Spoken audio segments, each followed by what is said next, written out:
Bonjour, leitoras e leitores! Hoje eu venho falar para vocês de algumas das minhas autoras favoritas e alguns dos meus livros favoritos, todas francesas, todas mulheres. Abril é o mês das autoras clássicas francesas no projeto Literatura Francófona. Vou deixar aqui o link do vídeo para quem ainda não conhece o projeto. E eu decidi falar delas em abril porque é o mês do meu aniversário e é o mês também do aniversário da Marguerite Duras, um dos grandes nomes da literatura francesa. Então eu vou falar um pouquinho dela nesse vídeo para vocês hoje e de outras tantas autoras maravilhosas, algumas mais conhecidas aqui no Brasil, outras nem tanto. Então eu vou falar para vocês da Marguerite Duras, da Marguerite Yourcenar, duas Marguerites aí grandes, né, grandes nomes da literatura francesa. Temos também a Simone de Beauvoir, temos também a George Sand e a Colette.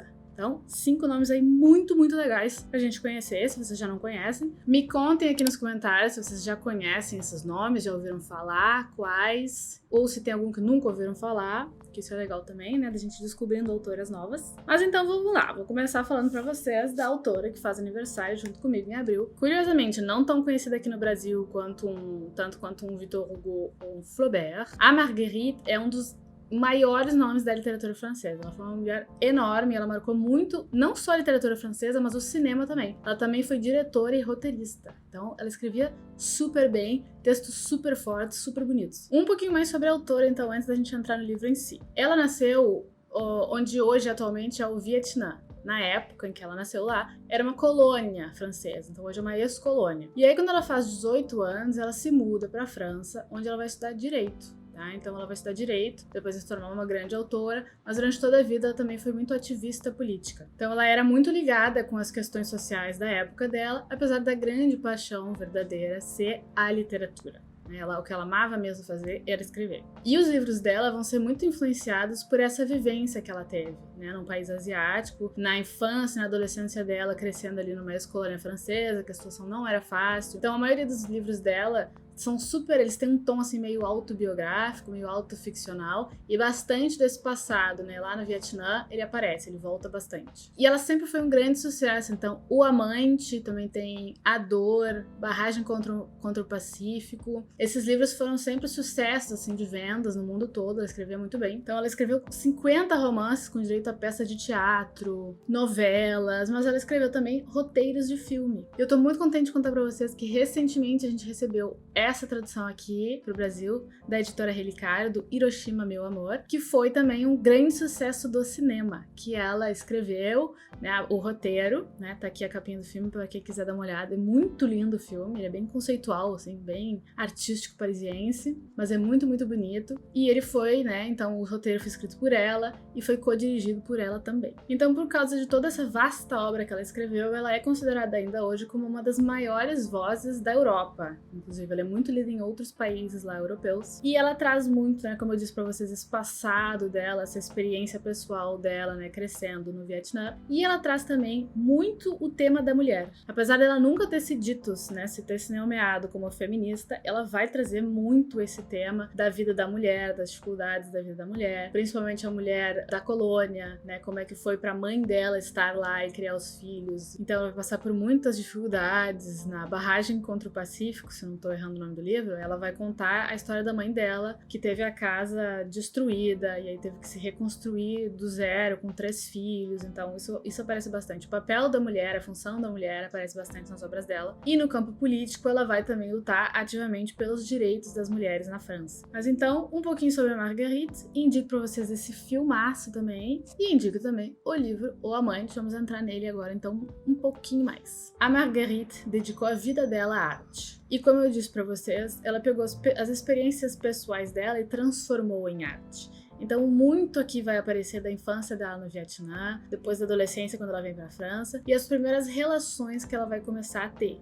as primeiras sensações ali de jovem moça, o primeiro amor que ela vai sentir, que foi super complicado ali, foi uma situação bem complexa. E aí ela traz reflexões muito lindas sobre tudo isso, sobre esse processo de amadurecimento, sobre esse processo de mudar de país, de ter nascido num país colônia e depois ir para um país colonizador. Então, muito inspirado nela mesma, ela vai contar aqui nesse livro da história de amor que ela viveu com um chinês quando ela tinha 15 anos, que foi o despertar sexual dela ali. Então, esse homem é um rico comerciante chinês, né, da Indochina na época, que hoje é o Vietnã, só que ele não tem 15 anos, ela tem. Ele é bem mais velho. Então, a primeira relação que ela tem é com um homem mais adulto. E aí, aqui, várias questões polêmicas são levantadas, né, porque esse primeiro amor que ela traz, ele se dá nessa situação um pouco complexa para a idade dela. Então tem esse tema aqui, né, que pode ser levantado da transgressão social, né, do que é aceito aqui como relacionamento entre pessoas mais jovens e mais velhas, mas a verdade é que eles vão se apaixonar assim profundamente, ele vai marcar a vida dela pro resto da vida. Mas para além dessa história que ela vai narrar do início ao fim, é sempre um assombro ler a Marguerite por causa da forma como ela escreve. Ela escreve de uma forma intimista, muito simples, é muito... O livro ele é bem curtinho, se vocês forem olhar, e ele é bem direto ao ponto, ele é muito objetiva, mas ela faz isso de uma forma muito eficaz, digamos assim. Ao mesmo tempo em que ela vai direto ao ponto, ela consegue escolher muito bem e pesar cada uma das palavras para te dizer o que ela quer dizer de uma forma muito bonita. Então, muito do interessante desse livro, né, do valor desse livro, tá na forma como ela vai contar as coisas. A sensação que eu tenho depois de ler um livro dela é de que eu sentei e conversei com ela. Porque ela tem uma voz muito forte, é como se ela estivesse conversando com a gente, contando pra gente o que aconteceu com ela. E então eu saio dos livros com a sensação de que ela é uma amiga, que eu fiquei escutando falar. Pra quem tem interesse em conhecer um pouquinho mais sobre ela, eu vou deixar aqui na descrição do vídeo um artigo muito legal também sobre as obras e sobre a vida da Marguerite. Da Madame Duras, passamos para Marguerite Yourcenar, que apesar de não ter frequentado a escola, se tornou uma das maiores estilistas da língua francesa. O estilo dela de escrita, ele é incomparável. Órfã de mãe, ela ficou sob a responsabilidade, os estudos dela, a criação dela, ficaram sob total responsabilidade do pai, que era um homem muito culto e versado em línguas e literaturas antigas, clássicas. Então ela vai crescer, né, e ela vai ser educada por esse homem muito culto, e ela vai herdar esse gosto que o pai tinha pela literatura, né, pelas obras clássicas, e isso vai acompanhar ela o resto da vida e vai aparecer muito nas obras dela também. As primeiras paixões dela foi pela literatura russa e francesa, e com 16 anos ela vai escrever o primeiro livro. E aí, sobre esta mulher incrível, eu gostaria de ler um trechinho de uma historiadora aqui pra vocês que chama Marie Del Priori. Tá? Eu vou ler um trechinho aqui pra vocês entenderem do que eu estou falando.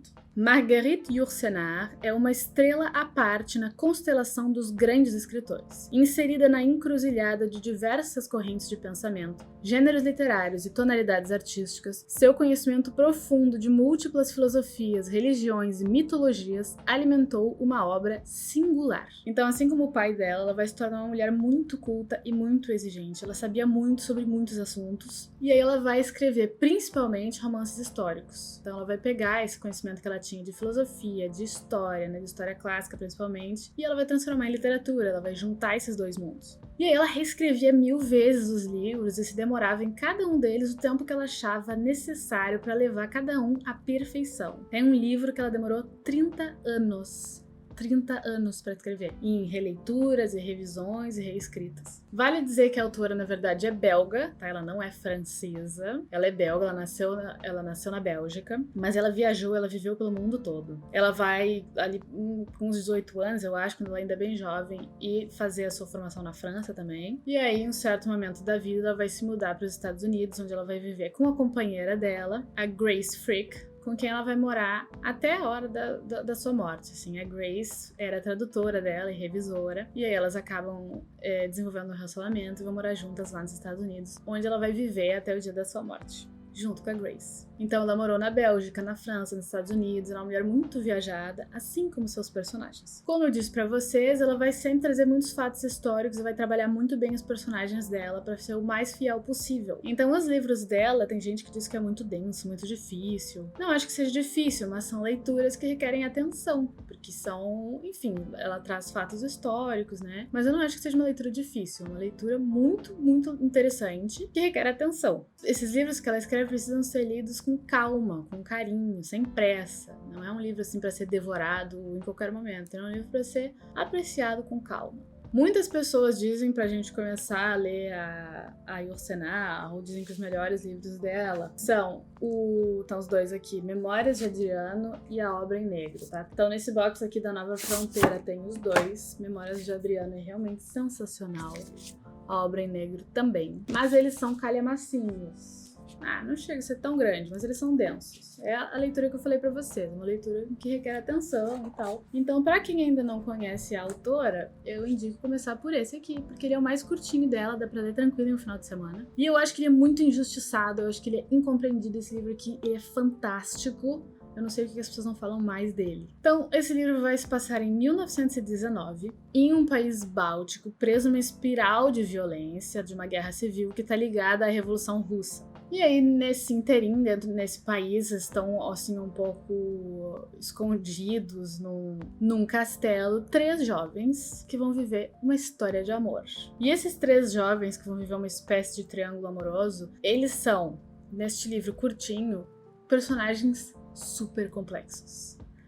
A construção psicológica deles é sensacional, principalmente do narrador do livro. E é aqui que tá a força do livro, é por isso que eu achei ele tão genial. O narrador é sensacional, a construção dele é maravilhosa. Mas, de uma maneira geral, os 3 personagens vão ter aspirações, vão ter sensações e emoções que nem sempre condizem com o que está escrito explicitamente no texto. Então, na verdade, a gente tem que ler esse livro com bastante atenção e desconfiando muito do narrador, porque às vezes ele vai dizer o inverso do que ele quer dizer. O que ele diz, na verdade, não é o que ele está sentindo de verdade. Então, se a gente lê esse livro só aceitando tudo que o narrador está dizendo, é uma história. E aí, de fato, é uma historinha qualquer, um pouco sem graça. Agora, se a gente presta atenção nos detalhes, principalmente ler a introdução que tem aqui nesse livro, nessa edição, e a gente consegue entender nas entrelinhas que, na verdade, por exemplo, por quem ele tá realmente apaixonado não é a pessoa que ele diz estar apaixonado, a leitura fica muito mais interessante. O Eric, que é o narrador, ele não está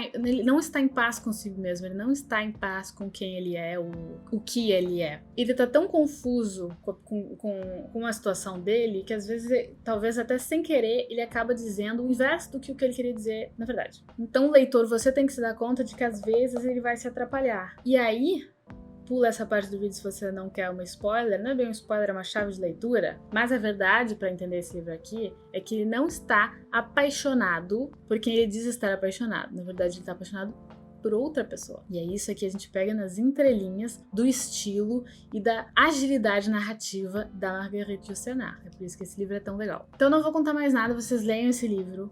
Rapidinho de ler. Dá uma lida e vem aqui me contar o que achou, a gente conversa aqui nos comentários. E eu não posso também deixar de indicar pra vocês um outro artigo dela maravilhoso que se chama O Tratado do Vão Combate. Vocês encontram um PDF pela internet, ele é bem curtinho também, ele é muito interessante. E ela vai escrever esse tratado inspirada no André Gide, um outro autor francês enorme, né, um grande nome da literatura queer francesa. E aí, então, nesse tratado, o que a gente vai experienciar é a leitura de uma longa carta em que um homem, um músico renomado, confessa para sua esposa que ele é gay. Então, ele confessa para ela que ele é gay e ele notifica ela também, de certa forma, da intenção de deixar ela, né? Ele, enfim, se deu conta ali de que realmente não vai dar mais. E aí ele vai deixar sua esposa porque ele é gay. E aí, em dado momento, ele diz uma frase que me arrepiou toda. Uma frase lindíssima que ficou marcada também na literatura, na história da literatura francesa. Ele vai dizer assim: perdoa-me, não por te deixar, mas por ter ficado tempo demais. Todinho. Passamos agora então para minha musa, uma mulher que eu acho fantástica, que é a Simone de Beauvoir, que anda sendo cancelada, né, na internet, anda suscitando um monte de polêmica. Provavelmente eu vou ser cancelada também toda vez que eu falo dela. O pessoal me xinga, porque, enfim, né, tem um pessoal que tem xingado bastante ela de boêmia, de devassa, de uma mulher das ruas, da vida, porque ela era boêmia mesmo, ela gostava de beber, ela gostava de sair, ela gostava de ter várias relações com homens, com mulheres, então ela era esta pessoa, eu aceito a pessoa que ela era. E, de fato, ela se relacionava com menores, né, ela teve relações com meninas de 16 e 17 anos, por isso que xingo bastante ela também. Eu não aprovo, tá, gente, eu acho problemático, mas assim, a minha mãe casou com 17 anos, a minha avó casou com 15, e esses homens eram bem mais velhos, então... E eles sempre se deram bem, eu adoro meu pai e meu avô.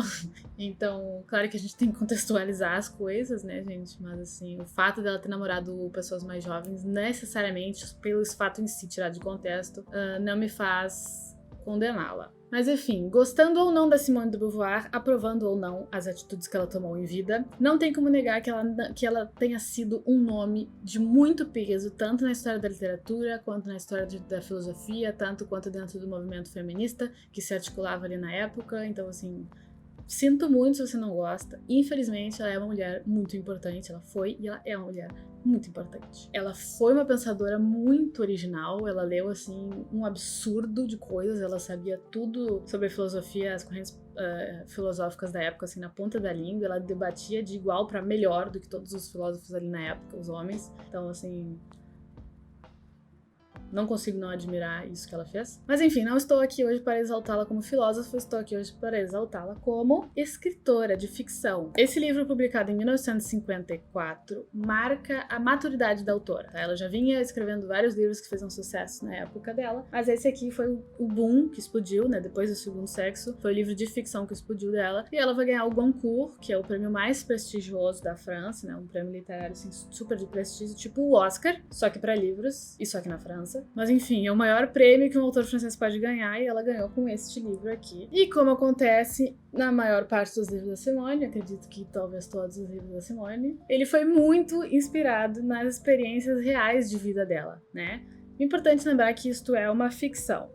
Tá? Então não é só porque foi inspirado na vida dela que tudo que acontece aqui é verdade. Mas ela sempre se inspira na vida dela e em pessoas que ela conheceu para escrever as suas obras. Então esse aqui não foge à regra. Então a gente vai ter, por exemplo, um personagem baseado no Sartre, né, o filósofo com quem ela tinha uma relação aberta. Vai ter um personagem aqui que vai ser muito parecido com o Camus, né, o Albert Camus, o autor de O Estrangeiro. E vai ter um personagem também inspirado que evoca o Nelson Algren, um outro escritor, esse norte-americano, com quem ela manteve uma relação durante muitos anos e que vai ser bastante evocada aqui nesse livro de uma maneira indireta, quase direta. E aí o livro vai acompanhar, né, o enredo é a gente acompanhando as vidas pessoais dos membros desse grupo de intelectuais, né? Então a gente vai acompanhar então um grupo de intelectuais franceses em meio à Segunda Guerra Mundial. Então esse livro é bem situado no tempo. E aí tem umas 3 maneiras que a gente pode olhar, ler esse livro. 3 chaves de leitura, digamos assim. A primeira delas é exatamente para sentir na pele a tensão desse momento histórico do pós-Segunda Guerra, de uma maneira muito real. O livro dá quase uma materialidade para a coisa. É muito diferente a gente estudar no colégio, sei lá, ou ler um livro histórico sobre aquele período. E outra experiência é ler esse livro aqui que a Simone escreveu. É quase palpável, assim, a tensão no ar.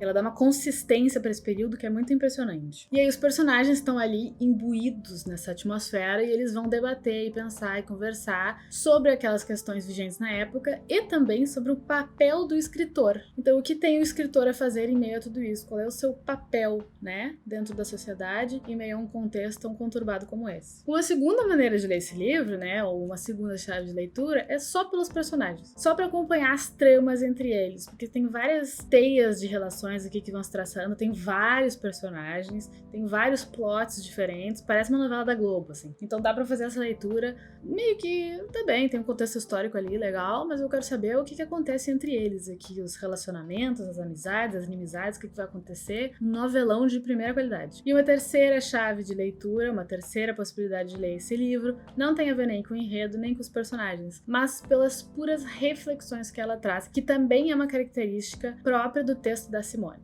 Tá? Então, em meio ao texto literário, em meio à história que ela conta, ela vai fazendo digressões para pensar, refletir sobre alguns assuntos ali que vão sendo suscitados conforme a história vai acontecendo. Nesse livro em específico, a gente vai ter muitas reflexões sobre o papel do escritor. Por que escrever? O que é escrever, né? O que é um autor? O que é a escrita? Por que ele escreve? Para que serve tudo isso? Hoje, essa discussão já está um pouco mais arrefecida, mas na época ela era muito importante, né? Na época, as pessoas ainda se indagavam para que servia o autor, ele tinha uma função própria na sociedade, não tinha e tal. Mas eu acho que até hoje em dia essa é uma reflexão bem interessante, né? Então, se esse é um tema que interessa, o que é escrever, por que escrever, qual é a função de um autor, esse livro é riquíssimo. Na verdade, de qualquer forma, esse livro é riquíssimo, né, gente? Tem 3 maneiras só de encarar essa leitura aqui e tirar proveito desse livro. Então ele é realmente um chuchu.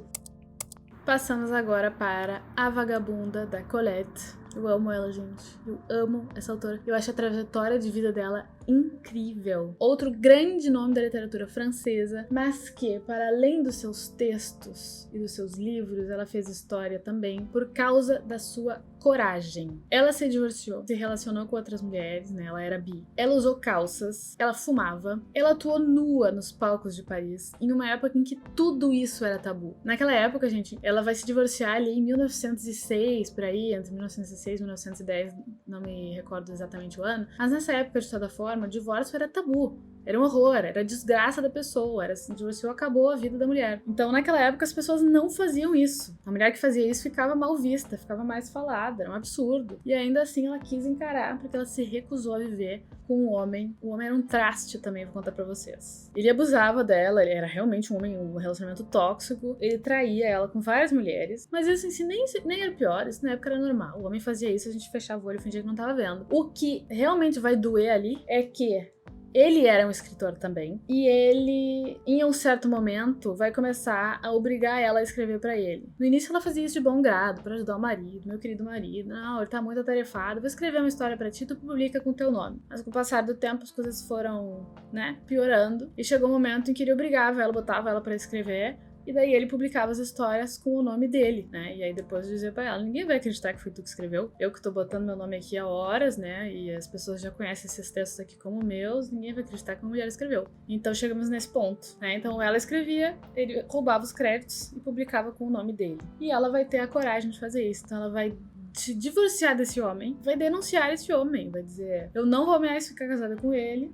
E, inclusive, as histórias aí que ele publicou sobre o nome dele são minhas. Claro que isso vai demorar anos, né, gente? Vai ser um processo longuíssimo e tal. Ela vai ser muito humilhada, coitadinha. As pessoas, vão ficar do lado dele, porque, enfim, era muito maluco o que ela tava fazendo. Pro homem é sempre mais fácil, né, tudo isso. Mas ela vai encarar tudo isso, né, de peito aberto. Muito influenciada pela mãe. A mãe dela era maravilhosa. A mãe dela dizia sobre ela mesma, né? Ela dizia que ela tinha nascido muito antes do tempo dela. Que ela não concordava com várias coisas, ela devia ter nascido no futuro, porque ela era uma mulher muito pra frente. A mãe dela dizia isso. E aí a Colette vai ser muito influenciada pela mãe dela e vai encarar toda essa situação dificílimo. E aí então ela vai contar tudo isso de uma forma um pouco autobiográfica, bastante autobiográfica em A Vagabunda, através da personagem que se chama Renée, que é a nossa narradora, tem aqui uns 30 anos e acaba de se divorciar. Então ela se divorcia aqui no livro de um pintor da alta sociedade, muito renomado, que humilhou ela e traiu ela por muitos anos. E agora então ela se encontra sozinha, morando sozinha num cafundó qualquer, trabalhando duro para se sustentar, ela e o seu cachorrinho Fossette. E o trabalho que ela vai conseguir fazer vai ser o de mímica, ali um pouco dançarina, um pouco mímica, né? Num bar com o seu companheiro, que também é seu professor ali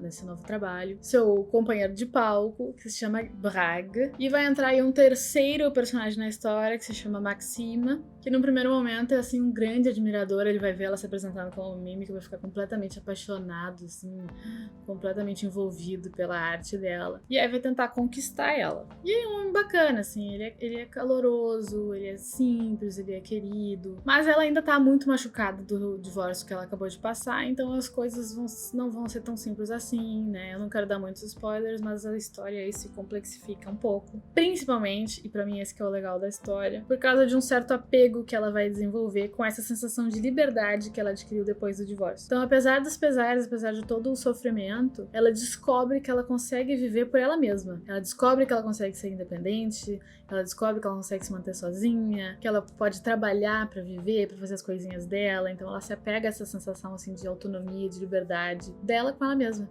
E aí, enfim, vai ser difícil pra ela pensar algumas coisas aí, algumas situações que vão se apresentar ao longo da narrativa. E aí, né, como eu disse anteriormente, as francesas gostam muito disso, os franceses no geral, mas as mulheres especialmente, de escrever ficção muito baseada nas suas próprias vidas. Então, a Marguerite Duras fez isso, a Simone fez isso, a Colette fez isso, outros grandes nomes também que vão fazer. A Annie Ernaux, uma autora contemporânea, também fez isso, grandes nomes aí fizeram. Mas cuidado pra não levar ao pé da letra, né, gente? Nem tudo é verdade, mas evoca a realidade, evoca uma história real. E A Vagabunda tem bastante disso aqui também. Inclusive, a mãe dela vai ficar chocada quando ela publica o livro, vai dizer assim, mas é realmente uma autobiografia, tu não pode negar. E aí a Colette vai dizer, não, veja bem, alguma coisa sim, outra não. Então eu indico muitíssimo esse livro pra vocês conhecerem a vida da Colette. Infelizmente não tem muitos outros livros dela traduzidos, mas ela foi uma autora super prolífica, ela escreveu assim, centenas de livros. E ela era muito estilosa, ela foi a melhor amiga da Coco Chanel. Ela era realmente maravilhosa, então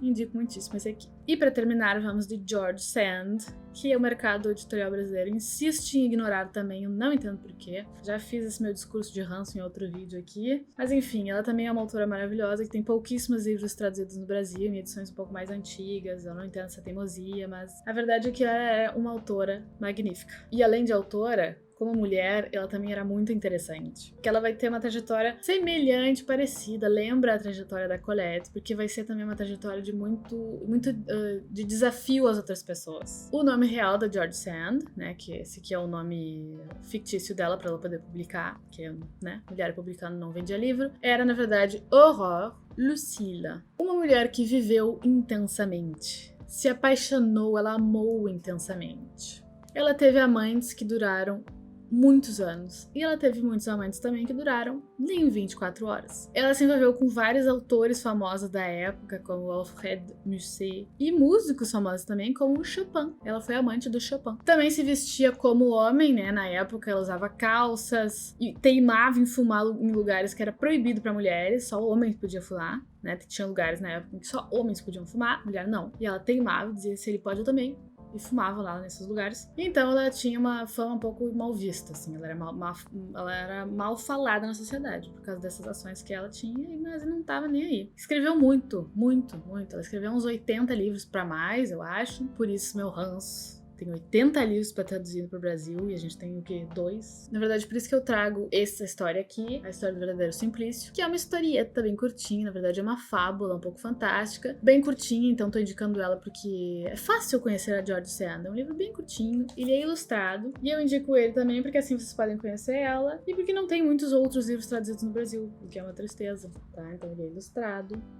Então, é uma fábula infantil, ela escreveu muitos livros infantis, mas ela também escreveu muitos romances românticos, à la Jane Austen, assim. E esse livro aqui é um exemplo perfeito desse tipo de personagem. E nele a gente acompanha então o Simplício, que é um menininho, um personagem que encarna o amor incondicional, de certa forma. Ele é a encarnação desse amor incondicional que a gente sente pelas pessoas que a gente ama e da ingenuidade também. Então, apesar da família dele viver maltratando ele, coitadinho, ele não desiste nunca de agradar os pais, de amar os pais, de se sentir, né, de se fazer sentir amado pelos pais. Ele insiste muito nessa tecla. E aí, em certo momento, vai aparecer um personagem misterioso chamado Monsieur Bourdon, que vai fazer as coisas mudarem. A história vai mudar bastante de tom e a ordem das coisas vai se inverter. E a gente vai acompanhar esse personagem numa viagem muito louca, fantástica, assim, com natureza e animais falantes, por exemplo. Então a gente vai acompanhar nosso personagem Simplício nessa jornada, onde ele vai se dar conta de que o mundo não é tão gentil como ele é. E que as coisas não são sempre o que parecem. E o mundo onde ele vive não é tão simples como parece. É muito impressionante a criatividade da autora aqui pra narrar essa história, né? Os personagens, a natureza exuberante vai aparecer,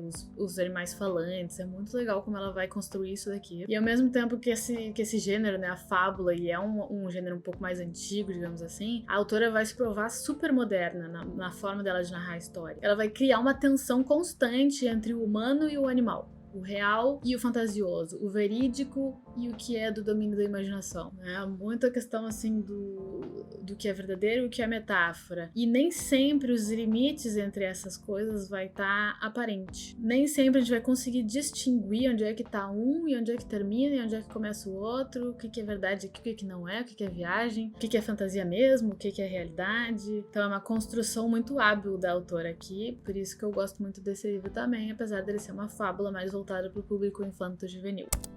E é isso, leitores, espero que vocês tenham gostado do vídeo, me contem aqui embaixo se vocês já leram esses livros, se vocês pretendem ler. Eu fiz ele, me diverti bastante, foi com muito carinho. Essa semana estou de aniversário e aí por isso resolvi homenagear essas autoras aqui, uma delas que faz aniversário junto comigo. E aí quero saber o que vocês acharam, então não esqueçam de me contar aqui embaixo. Um bisu!